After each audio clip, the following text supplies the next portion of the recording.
गुरुर्ब्रह्मा गुरुर्विष्णू गुरुर्देव महेश्वरा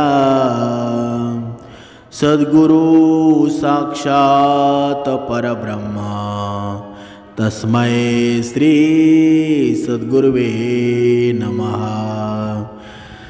जय जय रघुवीर समर्थ श्रीराम समर्थ। सद्गुरु चरणांना नतमस्तक होऊन आपण या सुंदर सकाळच्या मनमोहक वातावरणामध्ये या निरूपणास सुरुवात करूया। मायबाप सज्जनांचं स्वागत आहे। समर्थांनी सांगितलेलं आहे, या विश्वामध्ये जर सर्वात सुखी कुटुंब असेल ना, तर ते कोणतं आहे बरं?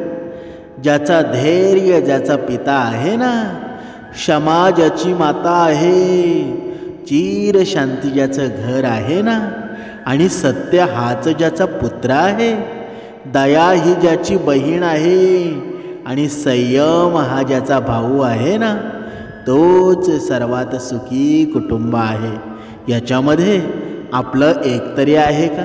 कधीतरी विचार करायला हवा। जमीन हीच ज्याची शय्या आहे, दिशा हेच ज्याचं वस्त्र आहे, आणि ज्ञानामृत हेच ज्याचं भोजन आहे ना, हे कुटुंब आहे ना, याला कशाचंही भय लागत नाही, याला कशाचंही भीती वाटत नाही। मग आपल्या जीवनामध्ये असं कुटुंब आपण निर्माण केलेलं आहे का?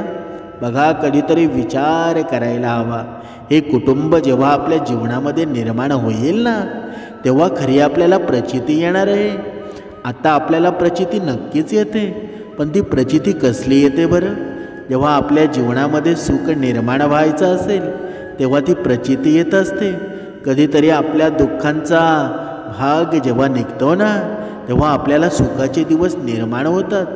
पण समर्थांनी सांगितलेलं आहे, ह्या ज्या प्रचित्या आहेत ना, या क्षणिक प्रचित्या आहेत। त्या प्रचित्यांमुळं तुम्हाला क्षणिक सुख मिळत असेल, पण खरी प्रचिती आहे ना, ही प्रचिती आहे की आपलं कुटुंब असावं कसं? म्हणजेच काय? म्हणजे आपलं कुटुंब आहे ना, ते नम्रतेनं भरलेलं असावं। पण आताचं कुटुंब तसं आहे का? आपण विचार करायला हवा। आपल्या घरामध्ये बघा, एक हप्ता जाओपर्यंत काही ना काही भांडण तंटा चालू असतो। जे भक्ती मार्गामध्ये आहेत ना, याच्यामध्ये आश्चर्य एवढं आहे, जे भक्ती मार्गामध्ये असून सुद्धा भांडण करतात, त्यांच्यामध्ये अहंकार भरलेला असतो। मग समर्थांनी सांगितलेलं आहे, जर तुम्ही भक्ती मार्गामध्ये असून जर तुमचं भांडण दुसऱ्याशी होत असेल ना, तर मग भक्ती मार्गाचा फायदा काय बरं? बघा, कधी कधी भरपूर जण असे प्रश्नसुद्धा विचारतात की माझ्या घरामध्ये माझं भांडणं आहेत ना, ती मला माझी माणसं त्रास देतात, मग मीही त्यांना त्रास द्यावं का? पण समर्थांनी सांगितलेलं आहे, आपल्यात अहंकार जेव्हा नसेल ना, तेव्हा तुम्हाला असे प्रश्न निर्माण होणार नाहीत। कारण आपण आहे ना, जो भक्ती मार्गामध्ये असतो, त्याने नम्रतेने मन जिंकायचं असतं। हे ज्याला माहीत होईल ना, तोच खरा या भक्ती मार्गामध्ये टिकेल। पण जो भांडणाचा संवाद असतो ना, तो भांडणामध्ये देतो, त्याची कधी प्रगती होत नाही, आणि तो भक्ती मार्गामध्ये कधी टिकत सुद्धा नाही। म्हणून समर्थांनी सांगितलेलं आहे, जेव्हा हा अहंकार, लोभ, हा राक्षसरूपी रावण आपल्या जीवनातून निघून जाईल ना, तेव्हा तुम्हाला हे प्रश्न पडणं बंद होतील।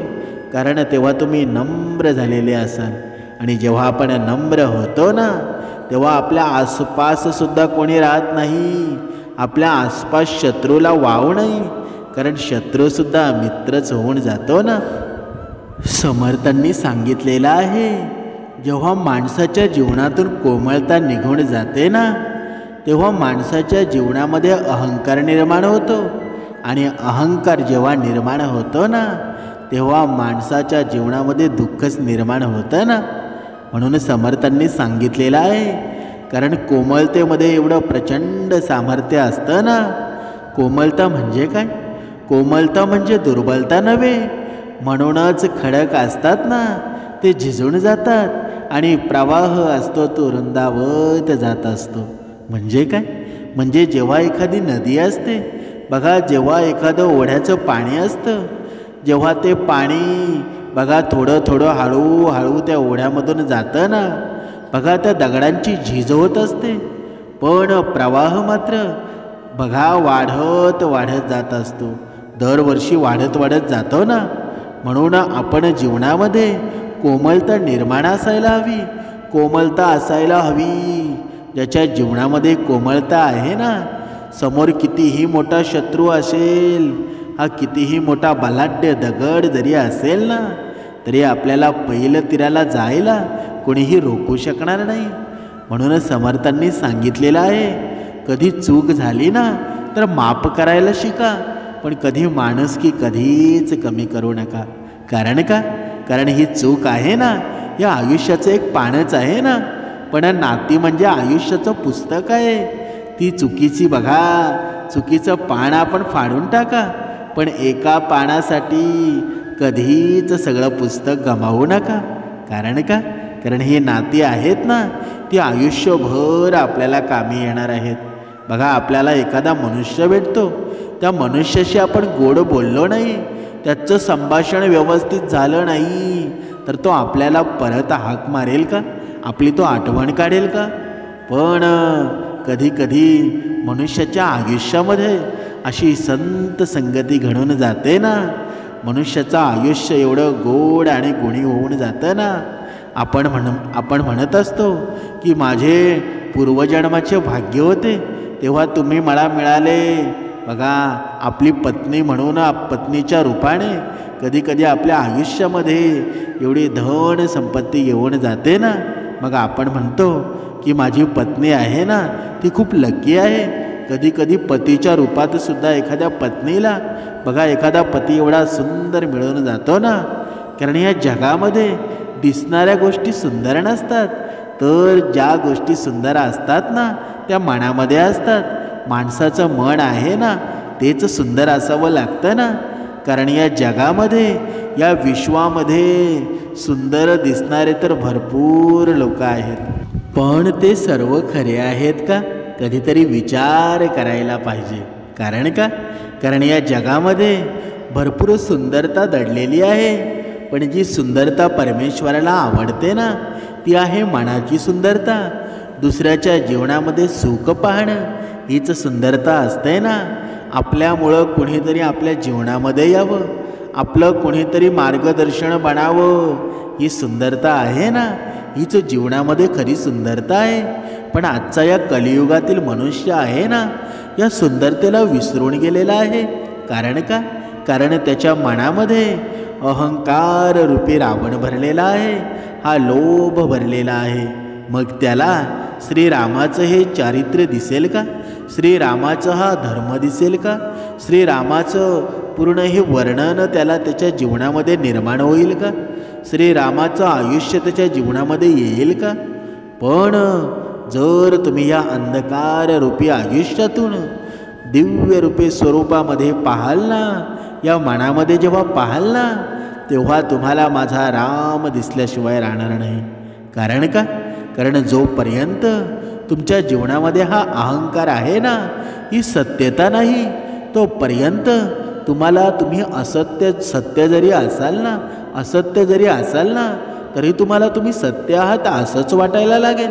म्हणून कधी कधी मनुष्यानं लक्षात घ्यायला हवं की सत्य असतं ना ते कधीच लपत नसतं, पण जो आपण चुकीचे आहोत हे ज्याला माहीत असून सुद्धा तो चुकी करतो ना, त्याला कधीच देव माफ करत नाही.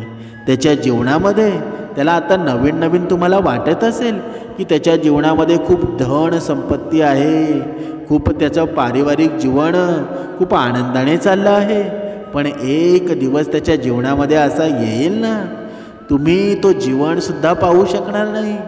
कारण एवढं भयभीत करणारा हा काळ आहे, ही वेळ आहे ना, ती प्रत्येकावर येत असते. म्हणून समर्थांनी सांगितलेलं आहे, कुणाच्या जीवनामध्ये कधीही तुम्ही प्रवेश करू नका, आणि जर प्रवेश करत असाल ना तर त्याच्या जीवनामध्ये सुख पाहण्याची या मनामध्ये इच्छा निर्माण झाली पाहिजे. आता आपण एका उदाहरणाद्वारे स्पष्ट करूया. एका प्राचीन काळामध्ये ऋषी आणि एक संन्यासी जंगलामध्ये राहत असत. एक घनदाट जंगल होतं आणि जे शेकडो मैल दूरवर पसरलेलं होतं. त्या जंगलामध्ये रामस्वरूप नावाचा एक तपस्वी राहत होता. आणि हा रामस्वरूप एक ब्राह्मण कुटुंबातला बघा एक व्यक्ती होता. पण त्याने आपल्या कुटुंबाचा त्याग केला होता. तो आपल्या जास्तीत जास्त वेळ होता ना तो वेदांचा अध्ययन करण्यामध्ये व्यतीत करत होता. तो खूपच कठोर जीवनसुद्धा जगत होता. तो फक्त भिक्षा मागण्यासाठी गावांमध्ये जात असे. एके दिवशी तो एका झाडाखाली बसून आपल्या मंत्रांचा जप करत होता. त्याचवेळी त्या झाडावर एक पांढरा पक्षी येऊन बसला आणि त्या छोट्या पक्ष्याला रामस्वरूपाची महानता माहीत नव्हती. त्यानं रामस्वरूपाच्या डोक्यावर विष्ठा केली. रामस्वरूपानं हे कृत्य पाहिलं आणि ते कृत्य पाहून रामस्वरूपाला त्या पक्ष्यावर खूपच राग आला. त्यानं आपली नजर त्या चिमुकल्या पक्ष्याकडे वळवली आणि लगेच तो निष्पाप पक्षी जळून राख झाला. ज्या ठिकाणी तो पक्षी बसला होता तिथे फक्त आता राखच राहिली होती. रामस्वरूपाचं मन अचानक प्रसन्न झालं. ते यासाठी नाही की त्याला भोजनामध्ये स्वादिष्ट जेवण मिळालं होतं, तर यासाठी झालं होतं की हा पहिला संकेत होता की तो आता एक असाधारण शक्ती विकसित करत होता. त्यामुळे त्याला स्वतःवर खूपच गर्व वाटू लागला होता. काही दिवसानंतर रामस्वरूप भिक्षा मागण्यासाठी एका दूर गावी गेला.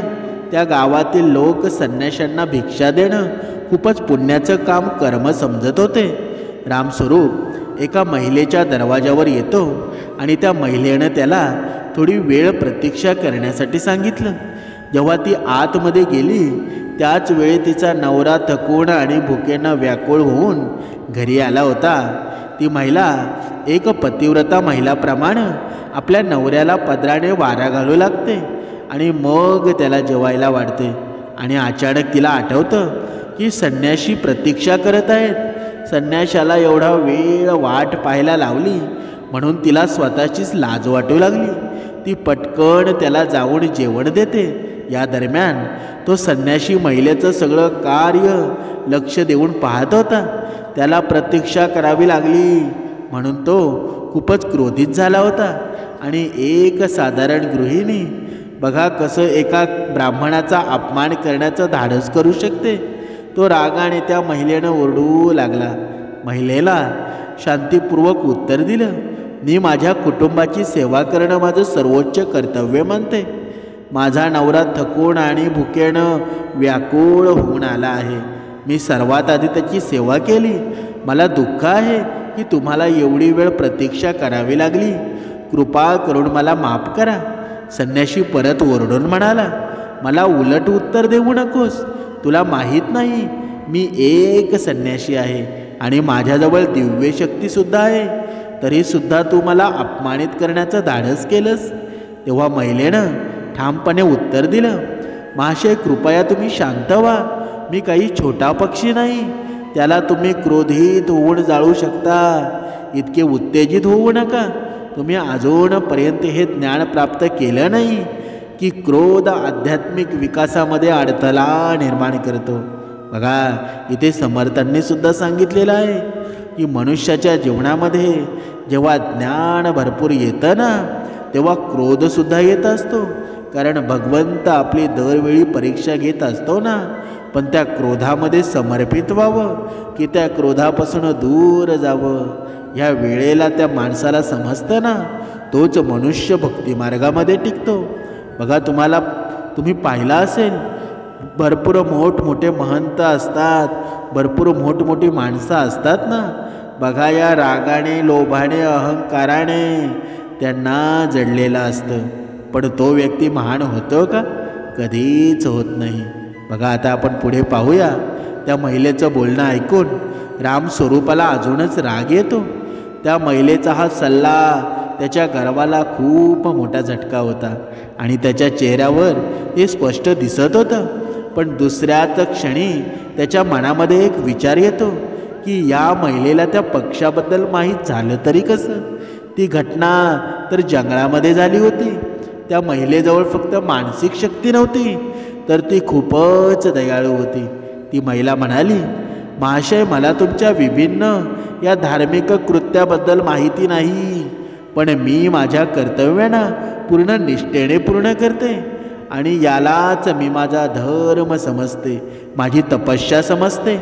आणि मला वाटतंय या दृष्टिकोनामुळे मी आध्यात्मिक रूपामध्ये प्रगती करत आहे. आणि जसं तुम्ही पाहू शकता, मी जंगलात न राहता सुद्धा 1-2 शक्ती विकसित केल्या आहेत. मला पहिल्यांदाच माहीत होतं तुमच्या क्रोधाने एका गरीब निष्पाप पक्षाला मारलं गेलं आहे. आणि दुसरी गोष्ट, तुम्ही अजूनही त्यांच्या मूळ सिद्धांतांना समजू शकला नाही.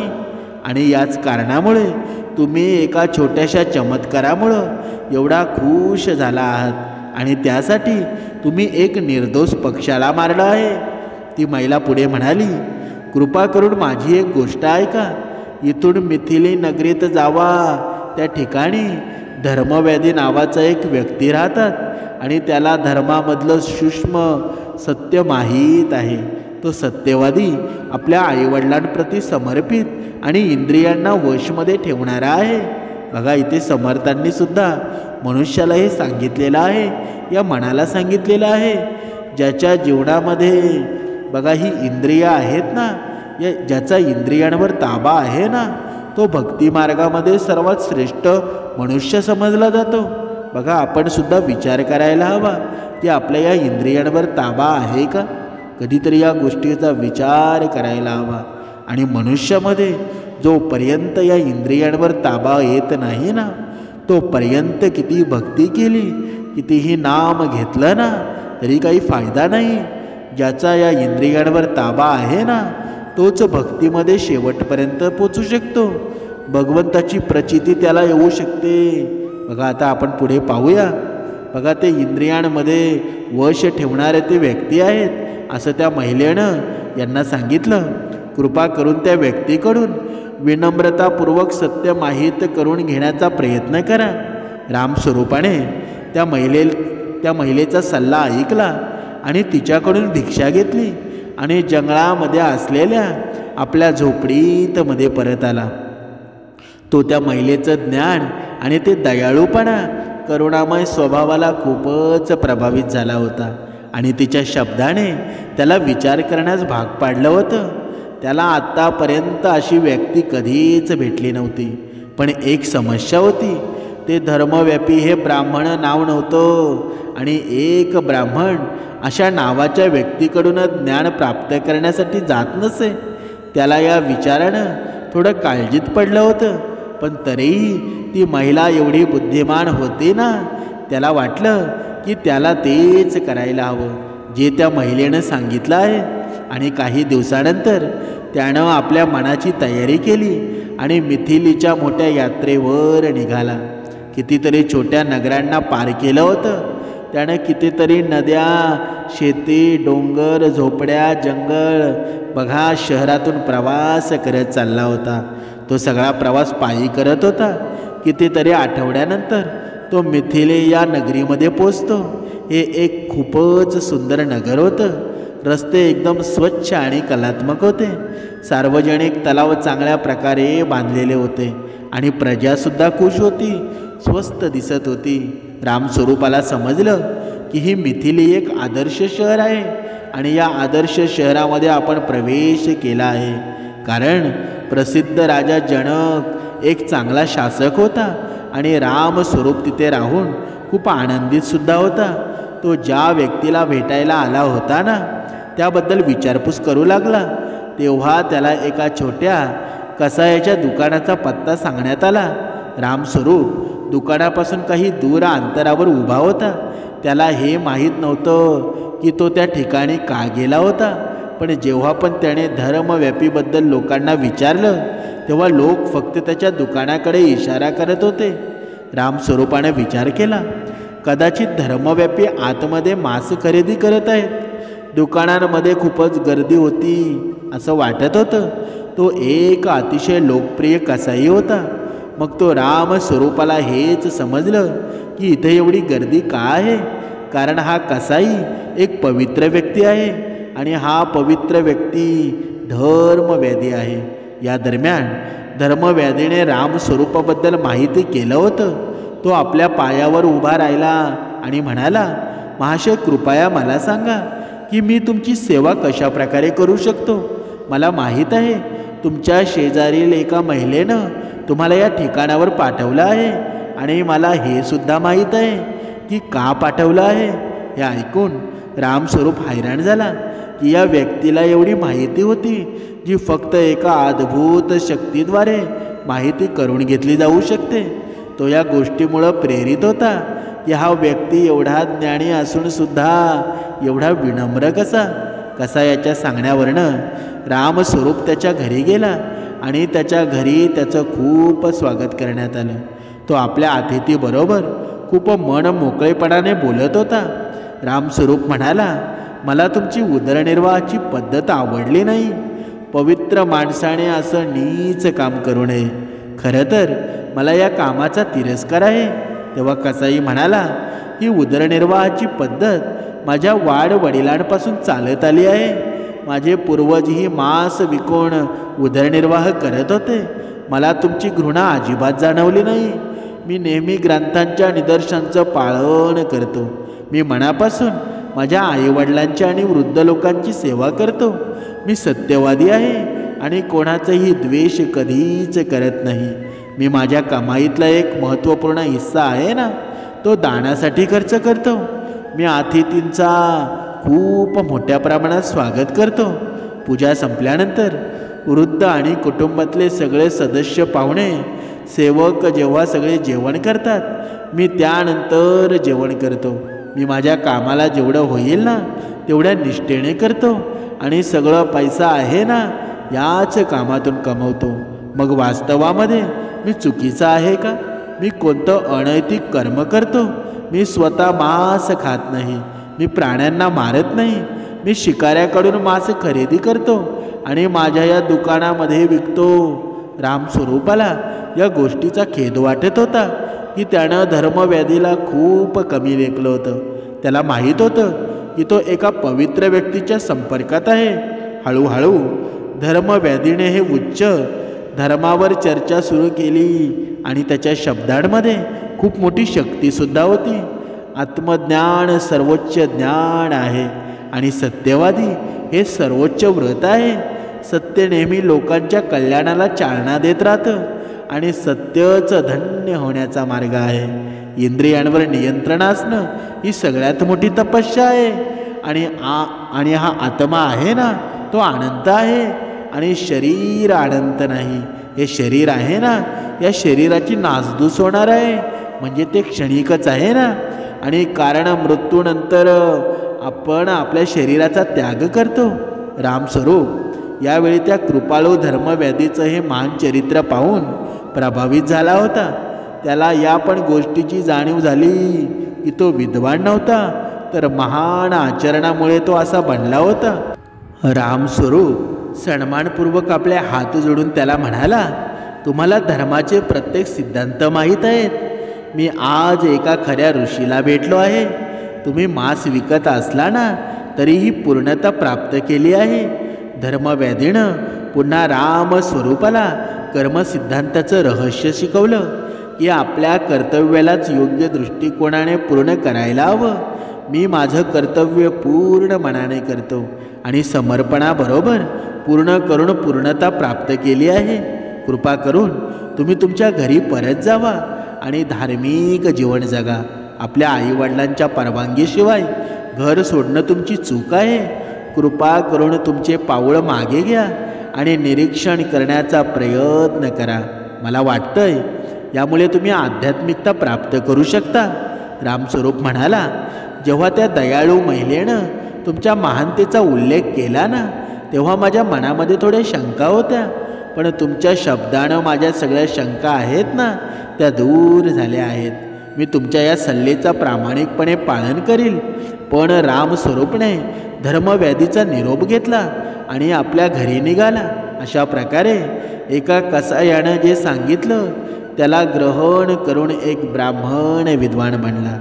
असं आपल्या मनाचं सुद्धा आहे ना. जोपर्यंत आपल्याला सद्गुरू रूपी आपल्याला गुरु भेटत नाही ना, तोपर्यंत आपलं आयुष्य आहे ना असंच सडत जाणार आहे. समर्थांनी इथे सांगितलेलं आहे, तुम्ही कोणत्याही धर्मामध्ये असा, कोणत्याही जातीमध्ये असा काही फरक पडत नाही. पण तुम्ही जर सत्य वागत असाल ना, तुम्ही जर असत्याची संगत धरत असाल तर तुमच्या जीवनामध्ये कधीच सुख निर्माण होणार नाही, ते दुःखाचंच सावट राहील. पण तुमच्या जीवनामध्ये तुम्ही सत्याची बाजू धराल, जर तुमच्या जीवनामध्ये सत्य हाच ईश्वर असेल ना, तर तुमच्या जीवनाचा शेवट आहे ना तो आनंदानेच होणार आहे आणि आनंदच निर्माण होणार आहे. आपण या जीवनामध्ये बघा काही अशी माणसं बघतो, एवढी पैशाच्या मागे पळतात ना, त्यांना वाटत असतं ना की मला एवढा पैसा भेटेल ना, म्हणजे जीवाचं रान करून टाकतात. पण रात्रंदिवस पळायल्याने जर माणूस लखपती झाला असता ना, तर ही कुत्री आहेत ना ती सुद्धा लखपती असती. मग या मनुष्याच्या पुढे कुत्रीच गेली असती. पण जोपर्यंत हे मनुष्याला कळत नाही ना, तोपर्यंत काही फायदा नाही. म्हणजेच काय, म्हणजेच गरजेला कधीही अंत नसतो. तुमची एक गरज पूर्ण झाली ना, लगेच दुसरी गरज समोर येत असते. म्हणजे आपल्या गरजा संपणार आहेत का? म्हणून पैसा आहे ना, पैशाला एक पद्धतीचं महत्त्व देऊ नका. पैसा आहे ही प्रत्येकाची बघा, जरी पैसा नसेल तरी तुम्ही काही ना काही करून तुम्ही भुकेचे कधीच राहणार नाही. कारण हा भगवंत आहे ना, तुम्हाला तोंड दिलं आहे, हे दात दिले आहेत ना, तर तुमच्या अन्नाचा विचार करूनच तुम्ही हे जीवन जगत आहात. तुम्हाला अन्नसुद्धा भगवंताने निर्माण केलेलं आहे, त्याचा काहीच टेन्शन घेऊ नका. म्हणजेच काय, म्हणजेच कधी कधी मनुष्य आहे ना बघा, दुसऱ्यांच्या चुका शोधत राहतो. दुसऱ्यांच्या लोकांच्या चुका शोधण्यापेक्षा आपण काय करतो ना, हे मनुष्यानं अगोदर पाहिलं पाहिजे. पण दुसऱ्यांच्या चुका तो शोधत राहतो. म्हणजेच काय, म्हणजे जी तुमची नियती आहे, ही नियत कधीही चांगली ठेवा. कारण लोक फक्त आहेत ना, देखाव्यावरून तुमची पारख करत असतात. आणि तुमचा देखावा किती चांगला जरी असला ना, तरी देव तुम्हाला तुमची नियती कशी आहे ना त्यावरून पारखतो. म्हणजे आपले कर्म आहेत ना, ते प्रत्येक मनुष्याने चांगले ठेवायला हवे. कारण का, कारण समर्थांनी सांगितलेलं आहे, मूर्ख लोकांबरोबर वादविवाद करणारा माणूस असतो ना, तो बुद्धिमान कधीच असू शकत नाही. कारण का, कारण मूर्ख लोकांना हँडल करण्याचा सगळ्यात सोपा मार्ग म्हणजे कोणता बरं? म्हणजे त्यांच्याकडं दुर्लक्ष करणं. त्यांच्याकडे अजिबात लक्ष देऊ नका. पण जेव्हा मूर्ख माणसांच्या तोंडाशी तोंड तुम्ही लावता, म्हणजे त्यांच्या शब्दाशी शब्द तुम्ही लावता ना, तेव्हा त्यामध्ये वादविवादच होतो ना. आणि वादविवाद करणारा माणूस असतो ना, तो मूर्खच असतो. तो कधीही त्याच्या क्षमा दया क्षमा शांती हे गुण त्याच्यामध्ये नसतात. म्हणजे अहंकार त्याच्यामध्ये भरलेला असतो. अशा माणसाशी आपण तोंड देणं हे चांगलं आहे का? म्हणून समर्थांनी सांगितलेलं आहे, जर अशी जेव्हा परिस्थिती निर्माण होते ना, तेव्हा दुसऱ्याला सल्ला देऊ नका. तुम्ही स्वतः स्थिर राहा. तुमची वैखरी आहे ना, ही वैखरी बंद करा. तुमचंच त्याच्यामध्ये भलं होईल. म्हणजेच काय, म्हणजेच या गोष्टींचा विचार करून नेहमी आनंदी राहा की आयुष्यात जे होऊन गेलं ना ते चांगलंच होतं. जे होणार आहे ना ते अति जास्त चांगलं होणार आहे. आणि पुढे जाऊन जे मिळणार आहे ते माझ्यासाठी सर्वोत्तम असणार आहे. म्हणजेच काय, म्हणजेच आयुष्यामध्ये किती जरी अडचणी आल्या, किती जरी संकट आली ना, तरीही जो व्यक्ती तुमची साथ सोडत नाही त्याची कदर करायला शिका. पण आपण काय करतो बरं? ज्यांनी आपल्याला मदत केली ना, परत त्याचं आपण तोंड बघत नाही. पण जो आपल्याला धोका देतो त्याच्या आपण पाठीमागे फिरत असतो. पण हे माणसाला कळतं कधी? जेव्हा तो त्याच्याकडून काहीतरी नुकसान होतं ना, तेव्हा त्याला त्याच्या मित्राची आठवण येते की हा माझा तर मित्र जवळचा होता, पण मी पैशाच्या पाठीमागे लागून बघा त्याच्या मागे लागून माझं नुकसान केलं. पण हे मनुष्याला तेव्हा कळतं का? कधीच कळत नाही. पण समर्थ आहेत ना, या मनुष्याला वेळोवेळी समजून सांगत आहेत की हे मनुष्या, तू कोणावरही जास्त विश्वास ठेवू नकोस. तू स्वतःचा निर्णय स्वतः घे. तुझा एकदा निर्णय चुकेल, पण दुसऱ्यांचा निर्णय आहे ना, तुझ्या जीवनामध्ये लोभ निर्माण करत असतो, अहंकार निर्माण करत असतो. म्हणून तुझा निर्णय आहे ना, एकदा चुकला तरी चालेल, पण तो तुझा निर्णय असेल. आणि जेव्हा माणूस स्वतःच्या मनाने वागतो ना, त्याचा निर्णय सुद्धा शुद्ध असतो. भले तुमचा निर्णय चुकेल, पण तुमचा हेतू मात्र शुद्ध होता. म्हणून आयुष्यामध्ये हा माणूस आहे ना, प्रत्येक गोष्ट विसरतो, पण त्याला त्रास देणाऱ्या माणसाला तो कधीच विसरत नाही. म्हणून आपण इतरांशी चांगलं वागा, गोड वागा, आनंदी वागा. कारण आनंदी राहण्याचा एक चांगला मार्ग आहे. कोणाकडून कधीच अपेक्षा ठेवू नका आणि कोणाची उपेक्षासुद्धा करू नका. बघा, वाईट वाटेल असं खरं बोला, पण कोणालाही खरं वाटेल असं कधीच खोटं कधीच बोलू नका. बघा, आयुष्यामध्ये तुम्हाला जे मिळालं नाही ना, ते सुद्धा मिळून जाईल, पण असत्याची बाजू कधीच धरू नका. कारण तुमच्या एका असत्यामुळे दुसऱ्याचं जीवन बर्बाद होत असतं. म्हणून इतरांच्या जीवनामध्ये दुःख द्याल ना, तर त्यापेक्षा अधिक दुःख तुमच्या जीवनामध्ये निर्माण होईल. दुसऱ्याचं हित करा, दुसऱ्याच्या जीवनामध्ये प्रकाश निर्माण करा. तुमच्या जीवनामध्ये प्रकाश निर्माण झाल्याशिवाय राहणार नाही.